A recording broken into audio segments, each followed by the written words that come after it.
Guys, so adjective အမျိုးအစားတွေကိုလေ့လာကြည့်ရအောင် quantity ကိုပြတဲ့ adjective တွေလည်းရှိပါတယ်အဲ့တော့ quantity မှာဆိုလို့ရှိရင် number အရေအတွက်ကိုပေါ်ပြတာရှိတယ်လို့ amount ပမာဏကိုပေါ်ပြတဲ့ adjective တွေလည်းရှိနိုင်တာဖြစ်ပါတယ်အဲ့တော့ number မှာဆိုလို့ရှိရင်1 2 3 4ပေါ့အရေအတွက်တစ်ခုနှစ်ခုသုံးခုလေးခုဒါတွေကိုပြတာတွေကလည်း adjective တွေပဲဖြစ်တယ် amount ကတော့များတာနေတာပေါ့များတာဆို many တို့ a lot of တို့ much တို့ဒါမျိုးတွေပေါ့နေတာဆိုရင်တော့ few တို့ little တို့အစရှိသဖြင့်ဒါတွေဒီ amount ကိုပေါ်ပြတဲ့ adjective တွေဖြစ်ပါတယ်နောက်တစ်ခုက opinion ကိုယ့်ရဲ့ထင်မြင်ယူဆချက်ကိုဖော်ပြတဲ့ adjective တွေဖြစ်ပါတယ်အဲ့တော့ထင်မြင်ယူဆချက်ကဘာလဲဆိုလှရဲမလှဘူးဆိုတော့ကိုယ့်ရဲ့စိတ်ခံစားချက်နဲ့ဖော်ပြတာတွေဖြစ်တယ်အဲ့တော့ beautiful လှပတာတို့ ugly ယူဆိုးတာတို့ smart တော်တာတို့ good ကောင်းတာတို့အဲ့တော့ကောင်းခြင်းဆိုးခြင်းလှခြင်းမလှခြင်းတွေကိုယ့်ရဲ့ထင်မြင်ယူဆချက်ကိုဖော်ပြတာဖြစ်ပါတယ်အဲ့ဒီဟာတွေဒီလေ adjective တွေဖြစ်ပါတယ်နောက်တစ်ခုက size ကိုဖော်ပြတဲ့ adjective တွေဖြစ်ပါတယ်အဲ size ကိုဖော်ပြတာဆိုကြီးတာတေးတာ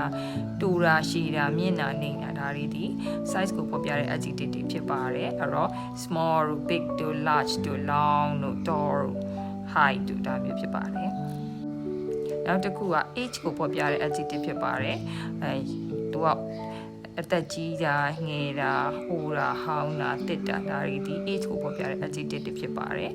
new တို့ old တို့ young တို့နောက်ကကြတော့ elderly တို့ဒါမျိုးဖြစ်ပါတယ်နောက်တစ်ခုက shape ကိုဖော်ပြတဲ့ adjective တွေဖြစ်ပါတယ် shape ကိုဖော်ပြတာတော့ဝိုင်းနာလားလုံးနာလားနောက်ကကြတော့တရိကန်လားပေါ့နော်ဒါမျိုးဖော်ပြတာဖြစ်ပါတယ် round တို့ square တို့ triangular တို့အစရှိတဲ့ဖြစ်ပါတယ်နောက်တစ်ခုက color ပေါ်ပြတဲ့ adjective တွေဖြစ်ပါတယ် color တော့အားလုံးသိပါတယ် black တို့ white တို့ green တို့ yellow တို့ red တို့အစရှိတဲ့ဖြစ်ပါတယ်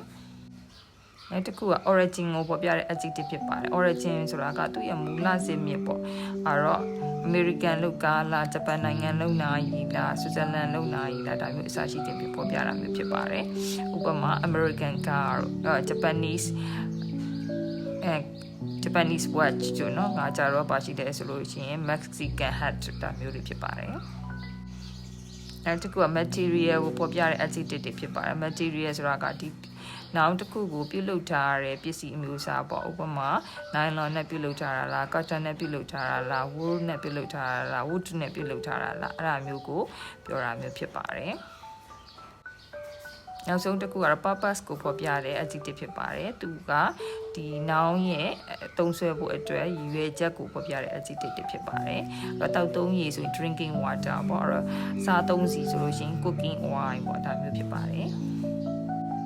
အဲ့တော့ဒီ table လေးကတော့ guys of adjective တွေကိုလွယ်ကူအောင် table လေးနဲ့ပေါ်ပြထားတာဖြစ်ပါတယ်အဲ့တော့ adjective တွေဒီ noun ရဲ့အရှိမရှိပြီးတော့မှရေးလေးရှိတာကိုအရှိမပြပြခဲ့ပြီးဖြစ်ပါတယ်အဲ့တော့ကိုကြိုက်တဲ့ adjective တစ်မျိုးတုံးမဟုတ်တစ်မျိုးနှစ်မျိုးသုံးမျိုးလေးမျိုးကိုမျိုးပေါ်ပြထားပါတယ်အဲ့ဒီဟာတွေကိုတစ်မျိုးထပ်ပို့ပြီးတော့ adjective တွေကိုပေါ်ပြပြီးတော့သုံးဆွဲလို့ရတာဖြစ်ပါတယ်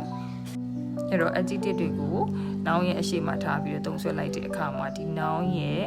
ပုံတရံကိုပုံမပေါ်လွင်ထင်ရှားတော့အောင်ဖော်ပြသွားနိုင်တာဖြစ်ပါတယ်ဒါပေမဲ့လို့သူ့ကိုသုံးတဲ့အခါမှာစီမင်းစည်းကမ်းလေးတွေရှိပါတယ် adjective ဒီတစ်ခုတည်းပို့ပြီးရှိမယ်ဆိုလို့ရှိရင်သူ့ကို order ဆိုပြီးတော့သူ့ရဲ့အစီအစဉ်အတိုင်းသုံးဆွဲမှသာမှန်ကန်တဲ့စာကြောင်းတစ်ခုဖြစ်ပေါ်လာမှာဖြစ်ပါတယ်အဲ့လိုတည်ဆောက်မယ်ဆိုလို့ရှိရင်ကြတော့ adjective တွေကိုသူ့ရဲ့အစီအစဉ်တိုင်းဘယ်လိုရေးမယ်လဲဆိုလို့ရှိရင် do os as com p ဆိုတဲ့အစီအစဉ်တိုင်းရေးပြီးတော့မှနောက်မှာ noun ကိုတွေ့ကြရမှာဖြစ်ပါတယ်အဲ့တော့အဲ့လိုရေးတဲ့အခါမှာ comma လည်းခံစရာမလိုပါဘူးစက်တက်ရေးရမှာဖြစ်ပါတယ်သူအစဉ်အတိုင်းတစ်ခုပြီးတစ်ခုသုံးဆွဲပေးရမှာဖြစ်ပါတယ်အဲ့တော့ quantity ရေးတွက်လာမယ်ပြီးသွားလို့ရှိရင် opinion လာမယ်နောက်ကကျတော့ size လာမယ် age လာမယ် shape လာမယ် color